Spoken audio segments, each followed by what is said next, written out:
Loué soit Jésus-Christ et en avant avec Marie. Bonne et sainte journée à vous tous, mes chers enfants, dans le Sacré-Cœur de Jésus et de Marie, ainsi que dans le cœur très chaste de Saint Joseph.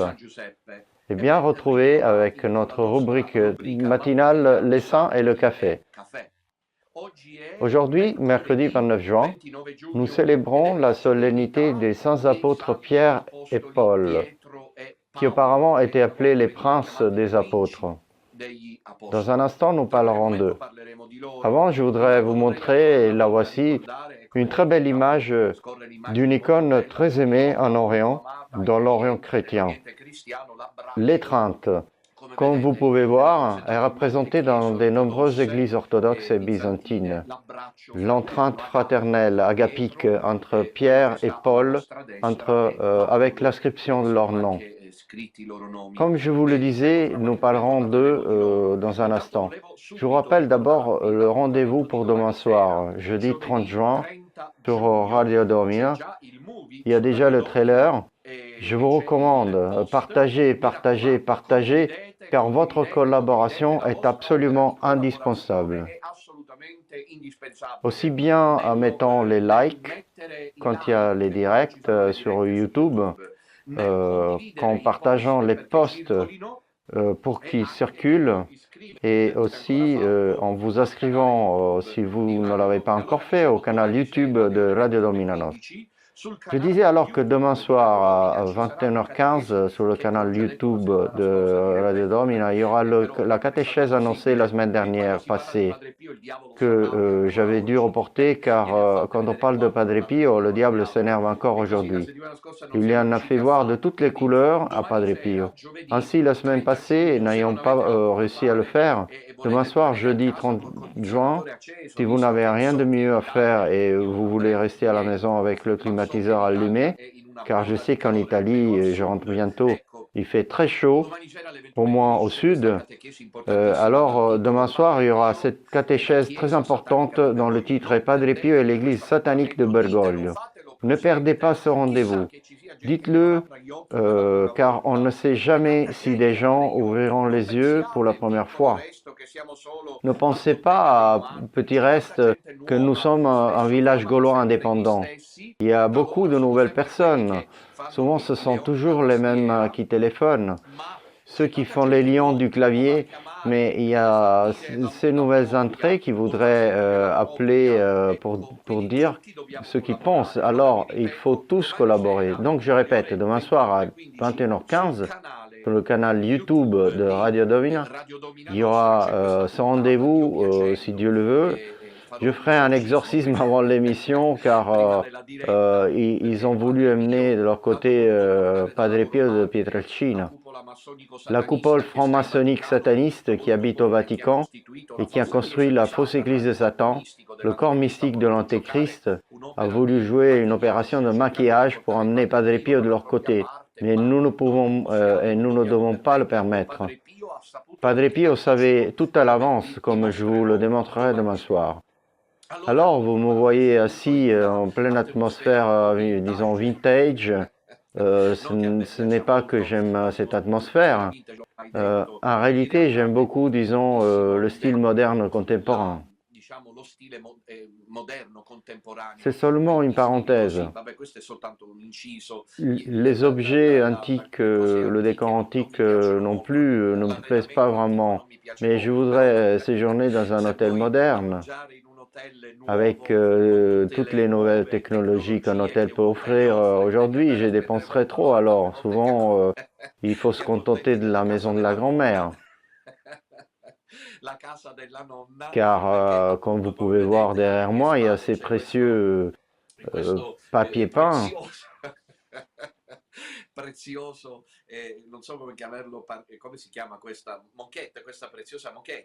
Je ne suis pas un expert dans ces choses, mais c'est cela le nom de je crois. Une ambiance vintage, vous me pardonnerez pour cela. Aujourd'hui, alors, nous fêtons la solennité des saints apôtres Pierre et Paul. Notre esprit, notre cœur court immédiatement à Rome. Rome, qui a vu arriver probablement entre l'année 64 et 67 après Christ, séparément ces deux grands apôtres de Jésus-Christ, ces deux champions de la foi. Voilà une autre belle image. Ils sont très différents par caractère, sensibilité, par formation, et pourtant unis par un même destin, tous les deux de manière différente. Pierre arrivait d'Antioche, où il était le premier évêque. Encore aujourd'hui, Antioche se vante d'être été la ville de Saint Pierre comme le premier apôtre. Puis il s'est embarqué sur un navire pour Rome, tandis que Paul arrivait de la Grèce. Il a pris un navire, lui aussi, le navire a naufragé et avec un radeau. Rendez-vous compte, avec un radeau, il s'est passé par l'île de Malte et ensuite la très belle Sicile. Et il a fait une étape à Syracuse, est arrivé à Pozzuoli et est enfin à Rome. Tous les deux, Pierre et Paul, ont vécu quelque temps à Rome. Nous ne savons pas exactement combien de temps. Naturellement, je vous dis souvent que les exégètes mettent toujours en doute tout. Nous avons, malgré cela, à Rome, différentes traces de leur présence. Par exemple, à Trastevere, il y a Saint Paul en règle, une église construite où Saint Paul était en assignation à domicile. Ainsi, tandis que Paul annonce l'évangile, il écrit aussi quelques lettres et se prépare au martyre. Contextuellement, Pierre est aussi, la tradition raconte qu'ils sont morts le même jour. Les exégètes, les biblistes et les experts du dogme nient tout cela, car ce n'est pas historique, mais peu importe, car nous aimons la tradition.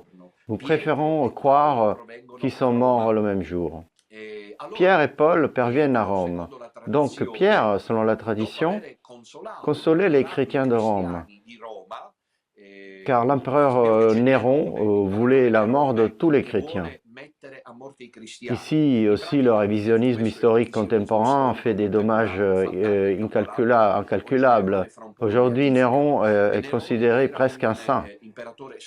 Néron était un empereur sanguinaire, fou, même si quelque peu génial. Il voulait reconstruire la zone habitée de Rome. Et pour cela, a incendié les vieux quartiers de Rome et a causé un dommage incalculable, car il est historiquement prouvé que l'incendie de Rome a provoqué des morts, raison pour laquelle le peuple a tout de suite manifesté un grand mécontentement vers l'empereur. Que va donc s'inventer l'empereur Néron? Sûrement incité par le diable, il s'invente l'histoire que ce sont les chrétiens qui avaient fait cela, car ils étaient considérés hors la loi à cette époque. Et cela devient la première vraie persécution, on pourrait dire officielle, contre les croyants de Rome, car Néron ordonne de les arrêter où qu'ils se trouvent. Les chrétiens ne vivaient pas encore cachés à l'époque. L'église des catacombes est née à cette époque, car les chrétiens pouvaient se réunir ainsi et célébrer dans les foyers domestiques, tandis qu'à partir de l'édit de Néron et de sa persécution, il faut se cacher dans les catacombes. C'est le début d'un véritable ratissage. Ainsi, mes chers enfants, être chrétien n'a jamais été facile. Von Balthasar écrivait cela dans les années 70. Quiconque se leurre aujourd'hui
Nous revoilà, grâce à Dieu. Je disais qu'il s'agit d'un vrai ratissage des chrétiens, car Néron veut tous les tuer. Donc Pierre et Paul, en ce moment, surtout Pierre, se trouvent à Rome. La divine providence a choisi Pierre d'abord et ensuite l'apôtre des gens, Paul. Pierre encourage les chrétiens et pourtant décide ensuite de quitter Rome. Il veut s'en aller, il s'enfuit, voilà la fameuse phrase « Quo vadis Domine ». Pierre, en s'éloignant de Rome, voit Jésus qui va vers Rome. Alors Pierre lui demande « Où vas-tu, mon Seigneur? Quo vadis Domine ?» Et Jésus lui répond « Je vais à Rome pour y être crucifié ». Pierre comprend alors que Jésus veut que lui, Pierre, comme chef de l'Église, verse son sang et retourne à Rome. Donc Pierre obéit, il est emprisonné. Selon la tradition, il est arrêté car Néron veut les chefs de cette secte illégitime, de cette réalité clandestine. Il veut infliger une leçon sévère à tous et donc fait arrêter Pierre et Paul. Pierre est condamné à mort comme son maître, donc à être crucifié. La tradition nous raconte que tandis qu'il était cloué sur la croix, en murmurant sur la colline du Vatican, où aujourd'hui surgit la basilique de Saint-Pierre, il demandait d'être positionné au contraire, la tête en bas, car il avait dit « Je ne suis pas digne de mourir comme mon Seigneur ». Ceci est une tradition absolument attestée. Le pape Pie XII, vu que les modernistes doutaient que réellement Pierre se trouvait avec ses restes mortels dans la basilique de Saint-Pierre, a autorisé des recherches archéologiques. Un travail précieux. Tandis que Jésus disait à Marie Valtorte, cela m'a toujours impressionné, Pierre est vraiment là. Pie XII entreprend des excavations et découvre une inscription paléographique à l'autel de la confession où se trouve ce coffre qui dit Eni Petros en grec, qui était comme à l'anglais aujourd'hui, ce qui veut dire ici il y a Pierre. Et exactement dans ce coffret se trouvent les restes mortels. Des études ont démontré qu'il y a les restes mortels d'un homme vraisemblablement de la Palestine et d'autres détails que nous savons aujourd'hui. Quand Pierre meurt, selon la tradition, le même jour, Néron ordonne l'exécution de l'apôtre Paul, qui, si Pierre est le chef hiérarchique, Paul représente le chef charismatique pour les chrétiens de Rome. Par conséquent, il le fait arrêter aussi Paul. Paul est amené hors de la cité, exactement où aujourd'hui se trouve la très belle abbaye des Trois Fontaines. Elle s'appelle ainsi car, d'après la tradition, Paul est amené là. Il est encore possible de visiter sa prison, le lieu où il a vécu les dernières heures de sa vie, où on peut lire le passage des Romains 8, qui récite « Qui nous séparera de la mort de Jésus-Christ ?» Paul est considéré à la décapitation puisque citoyen romain. Ainsi, tandis que sa tête bondit 3 fois en roulant, elle fait jaillir 3 fontaines d'eau. Ceci est la fête célébrée aujourd'hui. Quel est le message pour nous tous, mes chers enfants, en cette solennité du martyre des apôtres Pierre et Paul? Rome. Rome qui était la capitale de l'Empire romain, siège de l'idolâtrie, métropole du paganisme. Et les manuels historiques, ceux qui ont étudié l'histoire le savent, racontent du Rome qui était le centre du ius romanus, de la loi, du droit, du pouvoir juridique militaire, mais était aussi une ville dépravée. La corruption y régnait, les chrétiens arrivent et la transforment. Incroyable. Cette page restera pour toujours pleine de gloire. Saint Léon le Grand dit « Là où il y avait l'erreur est arrivée la vérité ». Ainsi, ce que je voulais vous dire est que la dimension romaine, Rome, représente une dimension importante du catholicisme. C'est vrai, nous, dans le Credo, soulignons ces 4 notes essentielles. La théologie dogmatique nous en forme dans l'Église catholique. Quelles sont ces 4 notes essentielles de l'Église? Nous savons tous une sainte, catholique et apostolique. Nous ferons aussi une catéchèse sur ces 4 notes essentielles, une sainte, catholique et apostolique. L'Église est constituée de ces 4 essences fondamentales, mais il y a aussi une dimension de la romanité de l'Église catholique. Ainsi, nous parlons de l'Église catholique apostolique romaine. Pourquoi romaine? Parce que Rome devient le siège de la foi en l'an 500. Puis, avec la Renaissance, est construite, embellie, refaite. La basilique de Saint-Pierre, qui garde les traces de l'époque constantinienne. Et comme vous le savez, Bernini s'invente la magnifique colonnade de Saint-Pierre, qui, à notre arrivée, nous laisse toujours époustouflés. Pourquoi? Parce que c'est comme une empreinte de la maman, de la Mater Ecclesia au monde entier. Voilà l'empreinte de la Mater Ecclesia au monde entier. Puis la romanité indique qu'à Rome vit le pape, car le pape, comme nous disons hier, est celui qui préside, comme enseigne le concile, à la charité dans l'unité, ou bien à l'unité dans la charité. C'est-à-dire, le pape maintient l'unité des catholiques du monde entier. Voilà pourquoi, durant la messe, on dit qu'on offre l'Eucharistie qui n'est pas un acte privé des unacum, jusqu'à preuve du contraire. La messe n'est pas une affaire privée des clubs plus ou moins élégants, bourgeois, traditionnalistes de salon. La messe n'est pas une affaire privée. La messe n'est pas une affaire de club. La messe n'est pas une affaire de société et d'une agence quelconque. La messe est un acte ecclésiastique et l'Église se trouve où il y a Pierre. Donc même si elle était valide, la messe célébrée avec quelqu'un qui n'est pas Pierre serait illicite. Comment est-il possible qu'ils ne veulent pas s'en rendre compte, les unacum, ainsi que tous ces mainstream catholiques qui nous attaquent parce qu'on dit la vérité? La messe n'est pas une affaire privée. J'ai besoin de Jésus. Nous tous avons besoin de Jésus, tous. Mais la messe est un acte ecclésiastique. Aucun prêtre offre la messe à Dieu, le Père, par initiative personnelle. Le prêtre ainsi que l'évêque sont constitués ainsi par volonté de l'Église. Donc la messe est une offrande qui est faite par la Sainte Mère Église, ou que les prêtres la célèbrent. Voilà pourquoi il est exigé. Cela pas pour une raison esthétique ni pittoresque. Il est exigé que durant la messe, et d'ailleurs dans le canon romain avant la consacration, justement avant la consacration, le pape soit nommé. Il y a un N pour indiquer qu'il faut citer le nom du pape, car la messe, je le répète, est un acte ecclésiastique. Même quand le prêtre la célèbre comme moi en séjour, seul, dans une chambre d'étoile, car la messe n'est jamais un acte privé. Même si le prêtre qui a célébré seul se trouvait dans le plus perdu village de la planète, il est en union avec le pape, car où se trouve le pape, là se trouve l'Église. Voilà pourquoi le pape est le garant de l'union ecclésiastique. Le pape est garant de l'unité des chrétiens catholiques du monde entier.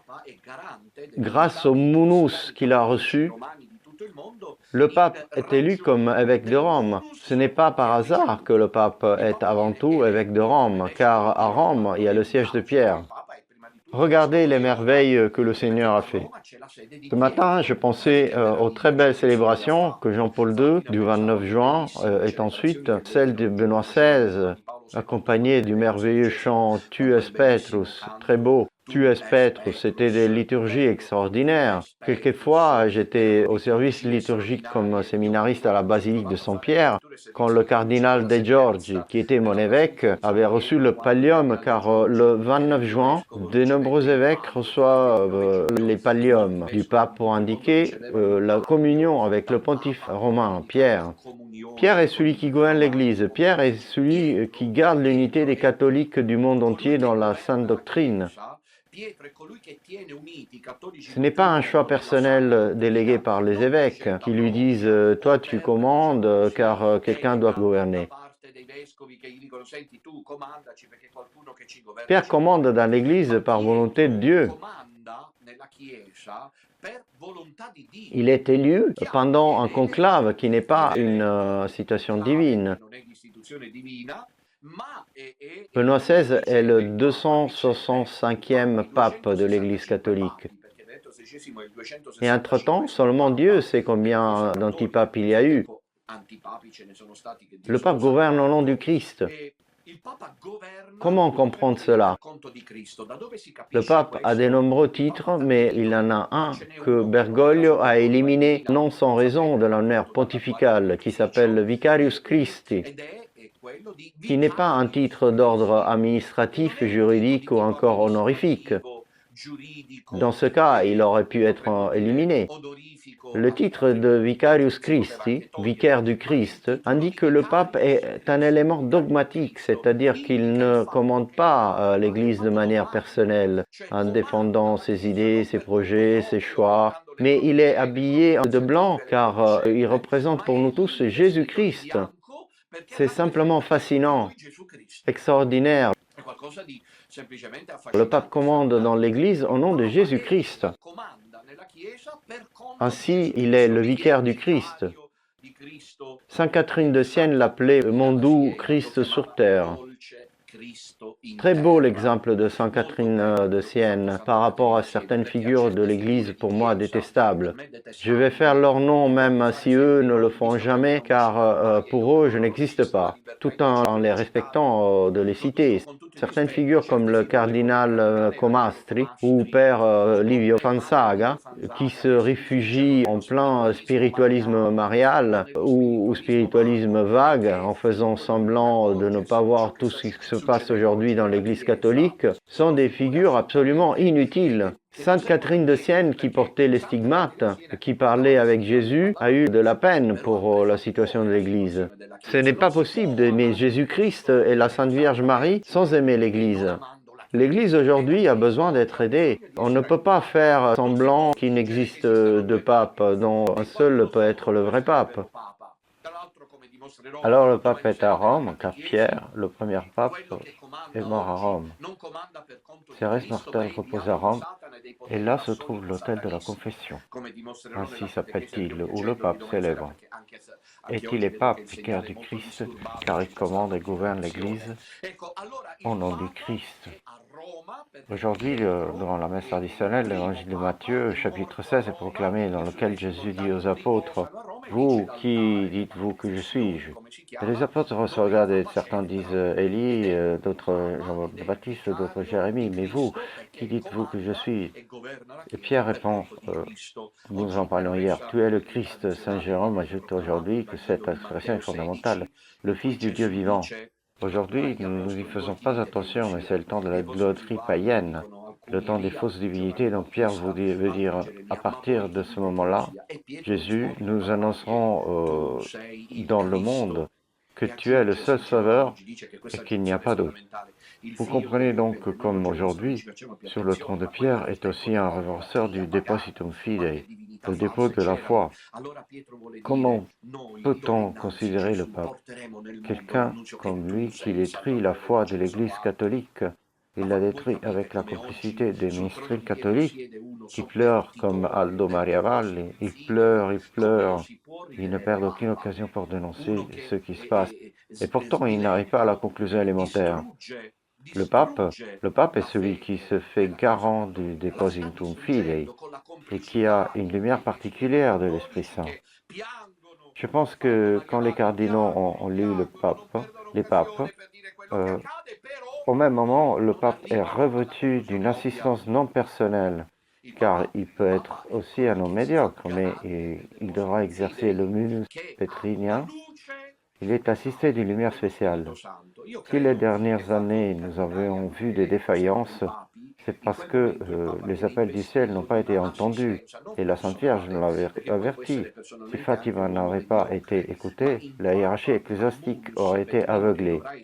Le pape donc commande au nom du Christ.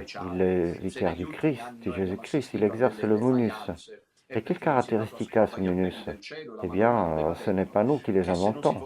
Elles se trouvent dans l'évangile de Matthieu 16. Jésus dit: Tu es Pierre, et sur cette pierre je bâtirai mon église. À toi je donnerai les clés du royaume. C'est donc un munus qui mène au pouvoir du gouvernement, c'est-à-dire une juridiction dogmatiquement divine que Dieu accorde à Pierre, celle de gouverner l'Église entière. Et puis c'est aussi le munus qui prévoit de réaffirmer le frère dans la foi. Luc 22. Jésus dit à Pierre: confirme, ta nuit est dérangée, je vois, confirme tes frères dans la foi. Et ensuite, il y a le passage de Jean 21. M'aimes-tu plus que ceci? Paix mes agneaux. Donc le munus doit supporter, gouverner, sanctifier et confirmer les frères dans la foi. Nous sommes au 265e pape. Benoît XVI est-il le dernier? Nous n'avons aucune certitude, mais certainement non. Les prophéties ne disent pas que Benoît XVI soit le dernier. Lui-même a laissé comprendre quand il dit je promets d'avance obéissance à mon successeur. Naturellement, il parlait du successeur légitime, pas de Bergoglio. Mais ce qui est intéressant sont les prophéties.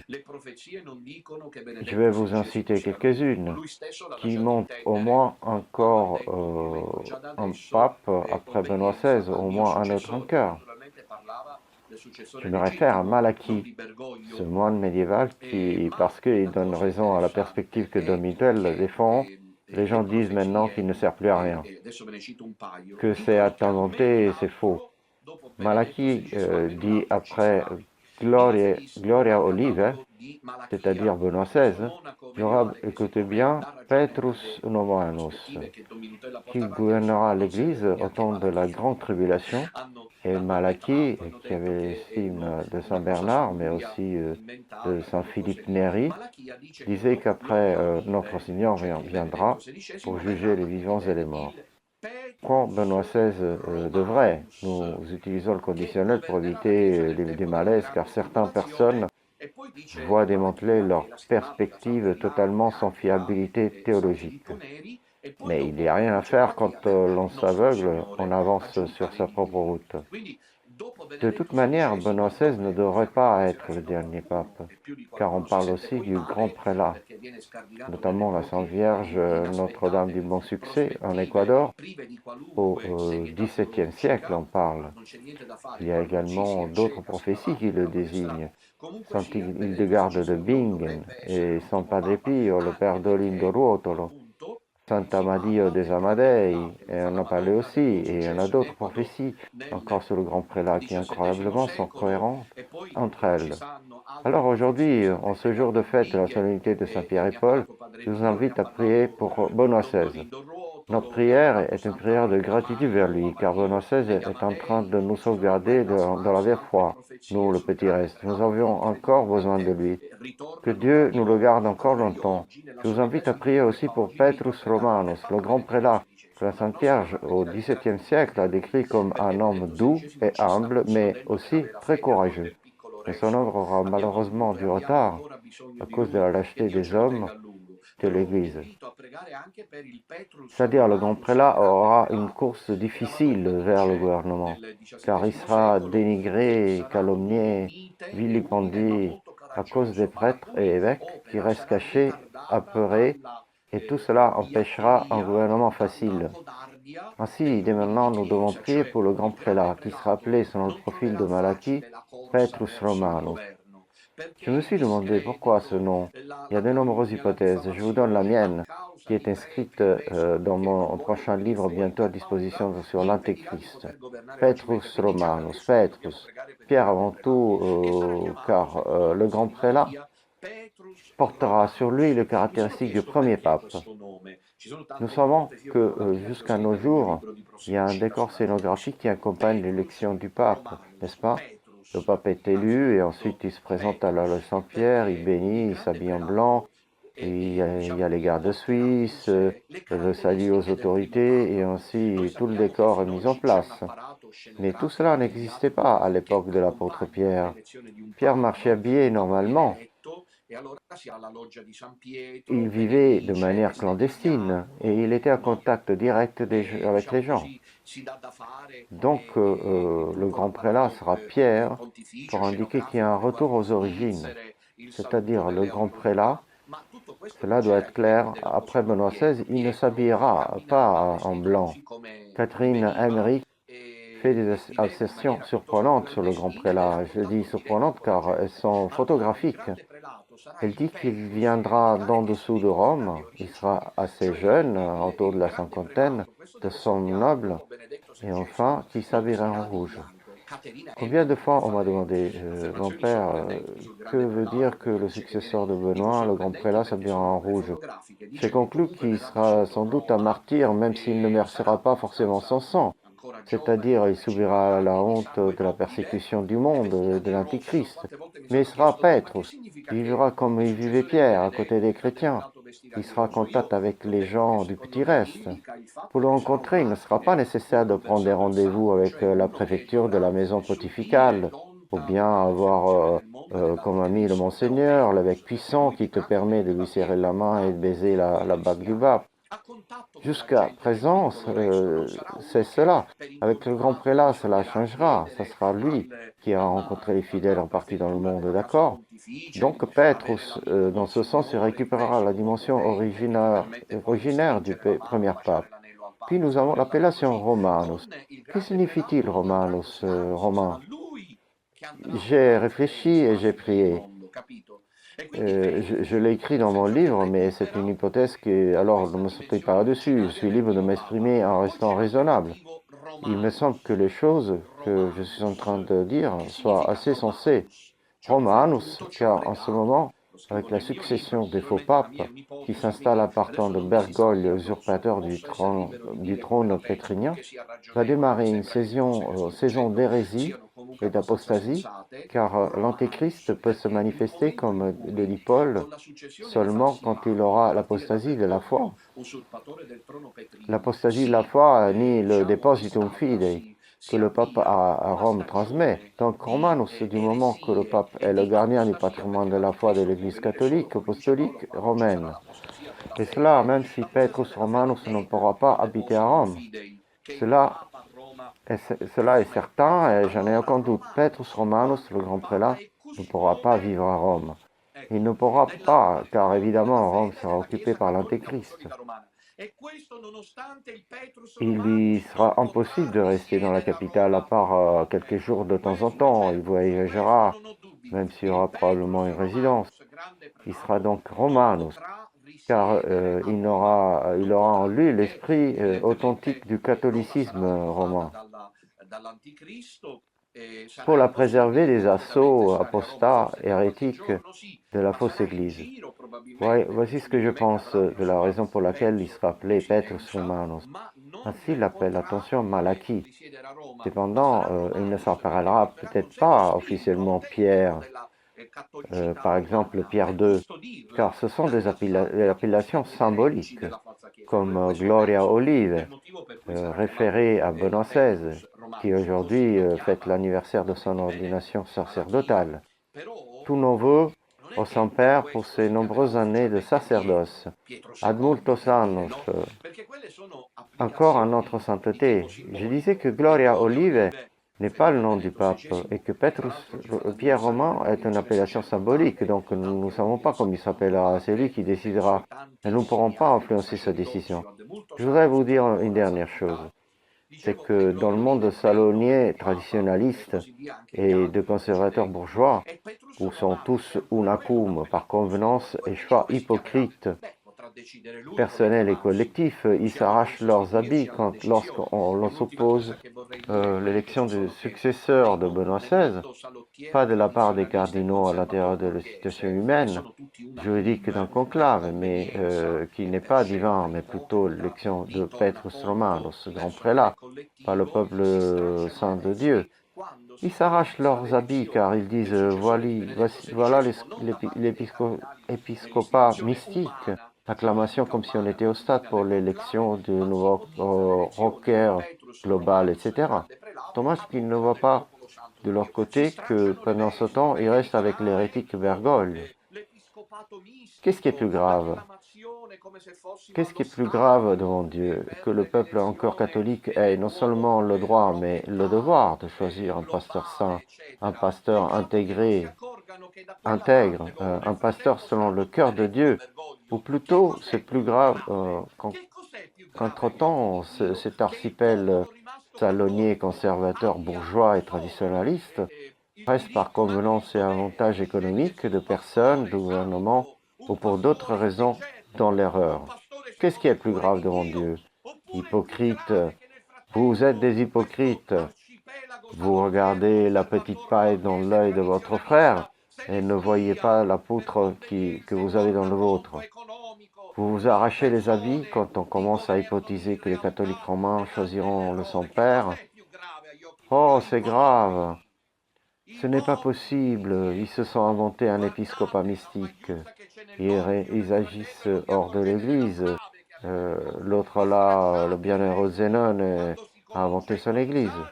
Dommage qu'ils ne se rendent pas compte entre-temps qu'ils offrent le sacrifice de Jésus-Christ avec un faux pape usurpateur du trône pétrinien, qui reste tranquillement avec l'erreur et avec l'apostasie de la grande Babylone. Qu'est-ce qui est plus grave? Hypocrite, qu'est-ce qui est plus grave? L'épiscopat mystique, comme vous l'appelez vous, ou bien rester avec l'erreur? Interrogez-vous au moins sur cela, si vous avez encore un brin, je dis un brin de conscience sérieuse. Le catholique romain, à la mort de Benoît XVI, je dis romain, car la tradition en ce sens doit être respectée. Peu importe si ensuite il ne pourra pas porter la soutane blanche, s'il ne pourra pas se montrer depuis le balcon de Saint-Pierre, s'il ne pourra pas habiter à Rome car persécuté, s'il s'habillera en bourgeois ou autrement, s'il devra voyager et être clandestin. Tout cela, ce n'est pas important. Ce sont que des modalités. L'essentiel est qu'il sera évêque de Rome, ainsi la mort de Benoît XVI. L'Église catholique ne risquera pas l'extinction comme institution hiérarchique. Qui prévoit cela? Qui écrit cela sur les réseaux sociaux est publiquement hérétique. Ne vous fiez pas à ces interprétations. L'Église ne mourra pas, car comme je l'ai dit hier, il écrit dans l'Apocalypse, l'Esprit et l'Épouse disent au Kyrios, viens, ce qui signifie que l'Église sera avec nous jusqu'à la fin des temps. Même les pères de l'Église disent qu'elle existe depuis l'aube des temps, encore avant la fondation Ecclesia ab Abel, disent les pères. En particulier, je cite Ambroise, Saint Ambroise de Milan. L'Église existe déjà depuis le juste Abel, et ainsi de suite, jusqu'à l'Ancien Testament, c'est déjà une préfiguration de l'Église catholique fondée par Jésus-Christ. Elle restera avec les caractéristiques que Jésus-Christ lui a données. Il a arraché cette institution divine jusqu'à la fin des temps, c'est-à-dire le retour du Christ. Donc quiconque hypothèse qu'avec Benoît XVI cesse l'identité hiérarchique de l'Église est hérétique. Montaniste, luthérien. C'est aussi bien Montaigne au IIIe siècle que Luther au XVIe siècle ont hypothésé une Église sans institution, une Église sans visibilité, une Église sans hiérarchie sacrée, et cela est hérétique. Vous savez, ce sont des choses réellement graves qui circulent sur les réseaux et malheureusement parfois même à l'intérieur du petit reste catholique. Alors faites attention, car il n'y a pas de doute que l'Église continuera à survivre après la mort de Benoît XVI.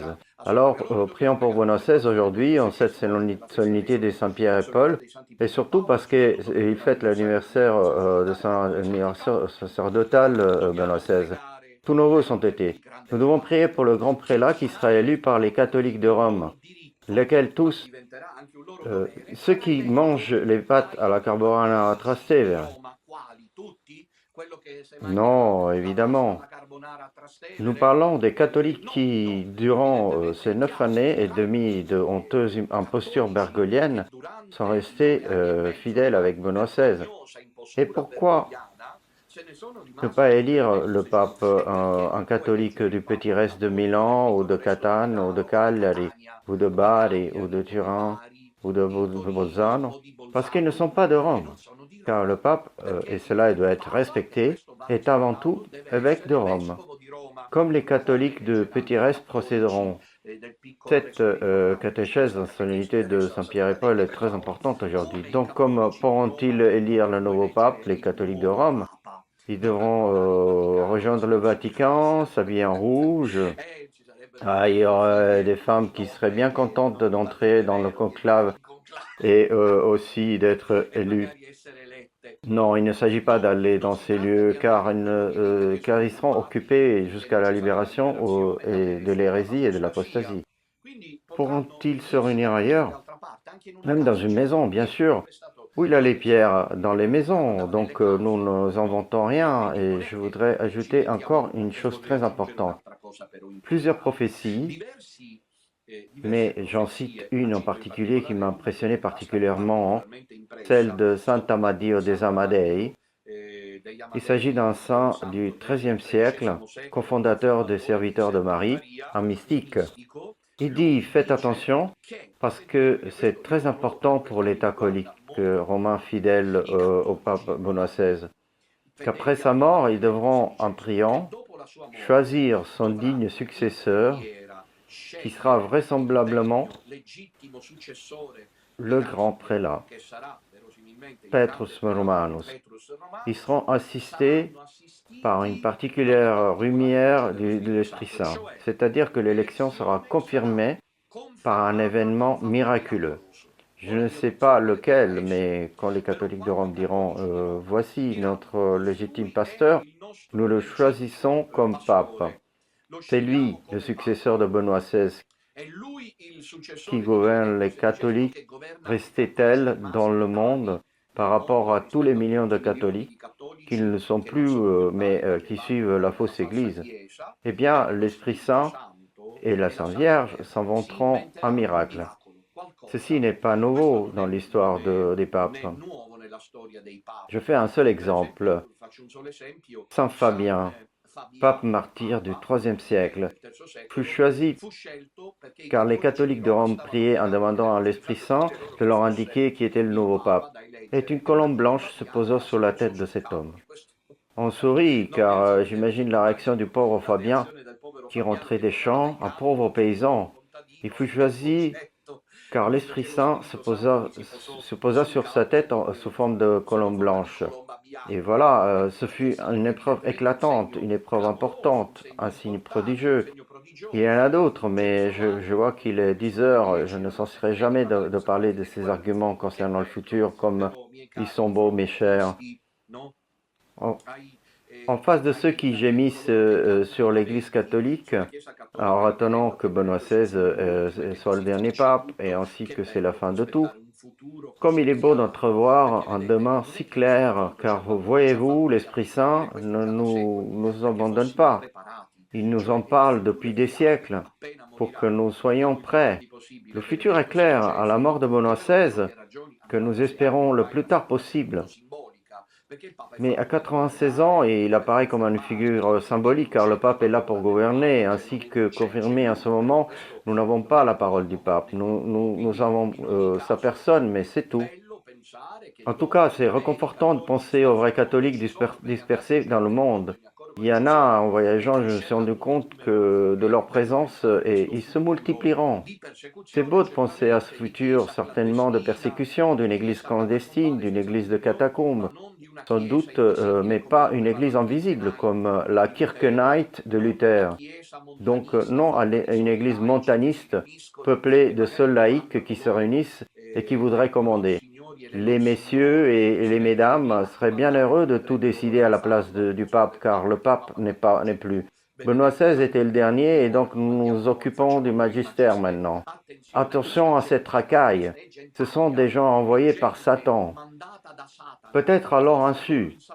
Gardez-vous de ces gens, car j'espère à leur insu, ils opèrent pour le compte de Satan et sont pires que les francs-maçons. Car quand ils prévoient une église invisible, sans aucune hiérarchie, sans institution, ils sont pires que les francs-maçons, qui veulent une église faite d'une hiérarchie et d'une institution corrompue. Il n'y en a aucune différence, au contraire, c'est même pire. Quiconque écrit sur les réseaux sociaux que Benoît XVI est le dernier, que l'église termine, qu'il n'aura pas le grand prélat, et que l'église deviendra un ensemble de cellules domestiques, car elle meurt comme Jésus-Christ sur la croix, elle écrit et parle au nom du diable pour propager la zizanie ainsi que la confusion parmi les âmes. L'Église continuera à exister. L'Esprit Saint et l'épouse disent « Viens », car vous voulez interpréter le texte de Matthieu 16, 18, « Les portes de l'enfer ne prévaudront pas ». Ou bien hypothéser qu'il y aura quand même une Église invisible, mais non, car en Apocalypse 22, il est écrit « L'Esprit Saint et l'épouse disent « Viens », au Kyrios qui doit venir. L'épouse est l'Église qui ne peut pas disparaître, bien sûr. Elle aura une apparence différente, mais pas insolite, car au 1er siècle de christianisme, c'était déjà ainsi. Rome Félix. Qu'est-ce qui n'est pas Rome, mes chers enfants? Vous n'imaginez pas combien je suis lié à Rome. Vous n'avez pas idée. Natuzza m'a dit durant un des dialogues mystiques que j'ai eu avec elle, vous aimez beaucoup Rome, mon père, et pourtant je ne lui avais rien dit. Elle avait lu dans mon cœur. Oui, Rome ravissante, pas la ville d'aujourd'hui qui est grise sous une chape d'obscurité, même pendant la journée avec un soleil cuisant. Rome apparaît toujours dans les ténèbres. Le dôme de Saint-Pierre, entouré de mouettes et de corbeaux, semble devenu un château abandonné. Je ne sais pas si vous ressentez la même chose, et pourtant le fond reste sain. La Rome mouillée aurait des sangs de martyrs. La Rome où Dieu a voulu que Pierre et Paul, comme nous le rappelons aujourd'hui, versent leur sang. Rome Félix, comme un hymne chante, ô Rome Félix. C'est l'hymne pontifical, ô Rome Félix, ô Rome bienheureuse, oui, Rome, le siège de l'apôtre Pierre, chef de l'Église catholique, vicaire du Christ sur la terre. Et nous serons toujours, excusez-moi, je suis ému, nous serons pour toujours reconnaissants à Benoît XVI. Cianci aujourd'hui nous appelle aux armes. Lisez son article. Andrea Cianci qui invite à se mobiliser et à bouger. Lisez son intervention car je la trouve très précieuse. Comme je vous disais, parmi les détails non négligeables que Benoît XVI a voulu nous lancer à travers ce que Cianci appelle le code Ratzinger. Il y en a un qui m'a vraiment ému.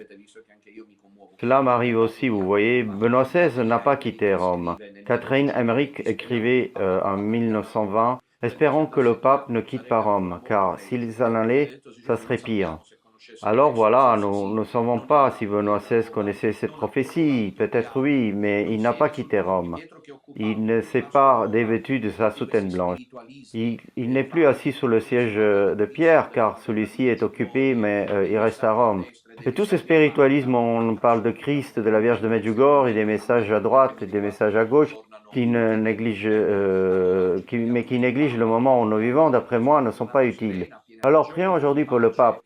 Je vous souhaite une journée sereine et pleine de joie, de paix, dans cette solennité des 100 apôtres, Pierre et Paul. Je suis encore à l'étranger dans cette ambiance vintage, dans cette maison de la grand-mère où il fait très chaud. Je vous le dis pour vous consoler, car je sais qu'à Piccola Nazareth, il y a 41-42 degrés. Ici, il y a 36-37 où je sais. Donc, restons unis et participons à la Sainte Messe célébrée par Père Enrico. Aujourd'hui, je célébrerai ma messe, moi aussi, comme j'aurais aimé la célébrer pour vous, mais il y a un prix à payer, mes chers enfants. Comme j'aurais aimé la célébrer en direct sur Radio Romina, car cette solennité de saints apôtres, Pierre et Paul, me touche beaucoup, comme vous le pouvez le constater. Je la célébrerai en appliquant les intentions que vous m'envoyez. Vous serez tous dans mon cœur devant la Sainte Vierge, tandis que je demanderai que le petit reste soit uni sous le gouvernement de Benoît XVI, auquel nous faisons tous nos vœux les plus sincères pour l'anniversaire de son ordination sacerdotale, et pour que le petit reste soit prêt au bon moment à choisir sur tous les catholiques de Rome. Et aujourd'hui, prions particulièrement pour eux aussi. Ils sont nombreux et je m'y attendais pas. J'y pensais qu'ils étaient moins nombreux. Ils sont particuliers, les catholiques de Rome. Les Romains sont toujours spéciaux. Ils sont du Capitole, que voulez-vous? Même à Milan, on ne trouve pas cette atmosphère que l'on trouve chez les Romains capitolini. Ils le sont car ils habitent la capitale. Prions pour eux et prions pour les référents de Rome qui devront contrôler la situation, et cela ne sera pas facile car le diable fera tout pour les déranger. Ils devront gouverner l'élection du nouveau successeur de Pierre. Je recommande une dernière fois aux hypocrites saloniers, traditionnalistes, conservateurs, de ne pas se déchirer les vêtements avec ce qu'ils appellent l'épiscopat mystique,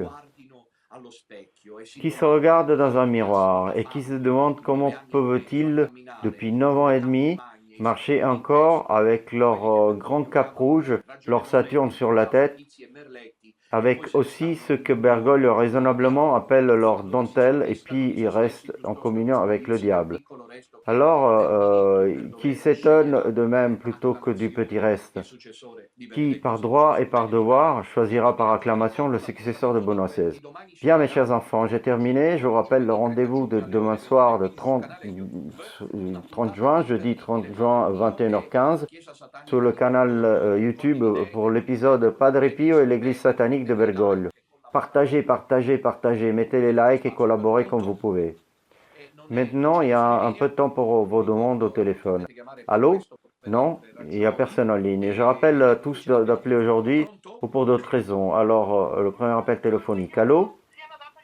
Bonjour, bonjour, le Seigneur soit loué. Bonjour, soit loué Jésus-Christ. Quel bonjour ce matin, merci beaucoup. J'aime les gens comme toi, si motivés, joyeux. Dis-moi donc. Merci Père Minutel, c'est grand honneur pour moi de vous parler. Je suis Fanny de la Ligurie et j'aurais voulu voir et écouter votre programme si vous veniez en Ligurie. Mais je ne trouve pas, vous ne venez pas, n'est-ce pas? Je te réponds maintenant par téléphone, que Dieu te bénisse. Peut-être vous voulez ajouter quelque chose, peut-être. Non, non, merci beaucoup. D'accord, que Dieu te bénisse encore, très chère fille. À ce propos, je n'ai pas encore communiqué les dates, car entre-temps, je laisse la possibilité à Père Enrico de se livrer dans le pays. Et aussi pour éviter une collision inutile. Donc pendant tout le mois de juillet, le Père Enrico voyagera en Italie jusqu'au moment où la fausse église ne le frappera aussi honteusement. Mais jusqu'alors, comme prêtre qui peut célébrer, c'est mieux ainsi. Je vous ferai bientôt savoir mes dates, probablement après l'été. Si vous pouvez, venez plutôt à Petite Nazareth. Il y a des vols low cost. Venez à ma rencontre. Cela me fera très plaisir de vous recevoir au quartier général de la Résistance catholique. Allô? Père Minutel, c'est un plaisir de vous connaître. Voilà, le Seigneur soit loué. Toujours soit loué Jésus-Christ. Enfin, je peux vous parler. Ainsi, je voulais vous remercier car il y a quelque temps, j'avais écouté une de vos catéchèses. Je vais souvent à la montagne pour trouver la paix autour de moi. Cette fois-ci, je pouvais pas j'ai pas pu la trouver. Alors, j'ai pensé à votre catéchèse où vous disiez priez, priez, tandis que l'autre personne que vous citez cherchait des excuses pour ne pas prier. J'ai pensé alors que je désirais comment commencer à prier, la sensation de malaise que j'avais. Comme un mixeur près de mon oreille s'est miraculeusement dissipé et ce n'est pas fini. Aujourd'hui, j'ai des prémonitions à propos de mon travail, des déblocages de ma bouche au ventre, car je suis un chanteur lyrique. Toute une série d'événements, voilà, je voulais vous remercier, je m'appelle Maurice des Abruzzes. Je vous embrasse et je vous souhaite tout de bien. Vous êtes une puissance. Oh maman. Oh, c'est vrai, c'est pas pour vous flatter. Je vois votre charisme, vos capacités et surtout vos connaissances. Que Dieu te bénisse, Maurice. Excusez-moi, je vous entends très mal. Je disais que Dieu te bénisse et je te souhaite une très belle journée. Vous aussi. Oui, merci, ce témoignage de Maurice, qui est un chanteur ténor, est très beau. Alors mon ange gardien m'a dit qu'il a volé chez lui pour lui murmurer « Prie ». Bien sûr qu'il faut prier, je vous le dis par expérience personnelle. J'aurais déjà succombé si je n'avais pas avec moi toujours mon chapelet. N'ayez pas honte de le tenir dans vos mains. Dans mes voyages, je vois les villes désormais païennes. On nous regarde si tu tiens un chapelet dans les mains, comme si nous étions nus. Alors, regardez, celui-ci a été fait par une de mes petites sœurs. Où il est? Ah, je ne trouve plus. Ah, le voici. Car je la remercie. Regardez quelle merveille cette croix. C'est un catalyseur car il a resplendi à travers les rues d'Europe. Alors, tenez toujours le chapelet dans vos mains, car même si vous ne priez pas, le tenir dans vos mains vous protège des assauts de Satan. En ce moment, le diable est partout. C'est une protection sûre. Regardez, la coupole satanique a aussi ces éléments catalyseurs. Toutes ces têtes de mort, par exemple, que l'on trouve aujourd'hui dans les villes. Je ne vous dirai pas le nom de cette ville où je me trouve, une capitale européenne. Je me fais remarquer à ceux qui m'accompagnent. C'est monstrueux. Je les fais remarquer. Apparemment innocente, dans l'une des places principales de cette ville, des nations européennes, on trouve une tête gigantesque d'un bélier, d'un bouc. Hein, n'est-ce pas? Un bouc, un bélier, un bouc. Vous savez, le bouc est un des symboles du diable, n'est-ce pas? Quelqu'un a commenté, mais c'est vrai? Oui, bien sûr. Et nous sommes éloignés car ce sont des éléments catalyseurs comme l'arbre de Pachamama au Vatican, Zénone. Le béat Zénone devait se demander qui a construit l'église, le prêtre palermitain ou vous, les hypocrites, qui restez derrière un pape hérétique et idolâtre. Posez-vous la question et il vous reste un peu de temps. Allô, allô? Allô, Père Minutella, le Seigneur soit loué et avançons avec Marie. Je suis Gabriel de l'Australie. Ah, bien, de Perth, c'est bien l'Australie. Nous vous remercions de tout cœur et un jour nous espérons vous voir ici chez nous, même si nous sommes seuls, la seule famille. Bien sûr, cela sera possible. Nous vous remercions de tout cœur et nous suivons toujours vos catéchèses. Elles nous encouragent car nous savons que vous avez raison. Nous suivons et prions de tout notre cœur pour vous et nous avons beaucoup de besoins en Australie.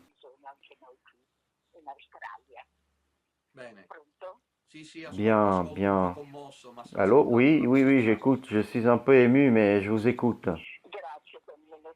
Merci, Père Minutella. Merci de tout cœur pour ce que vous vous donnez et vous êtes toujours dans nos pensées. Unis dans la prière, ma chère fille, je vous bénis de tout mon cœur. Je voudrais vous dire que le grand prélat, moi j'accomplis mon œuvre. Le grand prélat, quiconque sera-t-il, ira aussi où il y aura une seule famille. Moi, je partirai immédiatement si je pouvais en ce moment partir pour l'Australie, qui signifie environ 20 heures de vol. Et pour Perth, il faut faire une escale à Singapour. je crois, ou bien à Hong Kong, ce qui donne un total de 24 ou 25 heures en voyage. Cela, ça sera fait volontiers, même si on me disait, Père, c'est une seule famille, où tu vas? Oui, car le petit reste catholique sera rejoint ainsi, et le grand prélat continuera sans aucun doute. Bien, mes chers enfants, après cet appel emblématique de l'Australie, car il est c'est une preuve de l'union de la foi, malgré les différences géographiques culturelles, nous concluons notre direct en ce jour solennel de saints apôtres Pierre et Paul. Je vais vous lire au moins le premier verset de l'hymne Roma Felix, qui est l'hymne introduit au chant du Vatican. Voyons si je trouve le texte. Ah, le voilà. Del Vaticano stesso. Vediamo se trovo il testo, l'avevo qui pronto ma non mi si apre. Eccolo qui, dovrebbe essere questo. Vediamo un po'. Voyons. Ah voilà, le voilà. Ô Rome immortel du martyr et des saints. Rome immortel, accueille nos louanges. Gloire dans les cieux à Dieu, notre Seigneur, et paix aux hommes qui aiment le Christ. À toi, nous, non angélique pasteur. Le pasteur angélique qui est le pape est l'une des expressions les plus belles que j'ai insérées dans mon prochain livre sur le grand prélat. Elle vient du père Dolindo Ruotolo, qui appelle le grand prélat le pontife de l'amour. À toi, nous venons, pasteur angélique, à toi, nous voyons le doux rédempteur, car le pape est le vicaire du Christ. Je voudrais bien comprendre comme Zénon peut voir le doux rédempteur dans les yeux de Bergoglio. Bien, c'est son problème. Le saint héritier de la vraie foi, reconfort et refuge de ceux qui croient et combattent. La force et le terreur ne prévaudront pas, mais la vérité et l'amour régneront. Par l'intercession des glorieux saints apôtres Pierre et Paul, en vous donnant rendez-vous pour demain soir avec la catéchèse à 21h15 Padre Pio et l'église satanique de Bergoglio, je vous bénis en tout cœur, in nomine Patris et Filii et Spiritus Sancti. Amen. Le Seigneur soit loué et avançons avec Marie. Con Maria.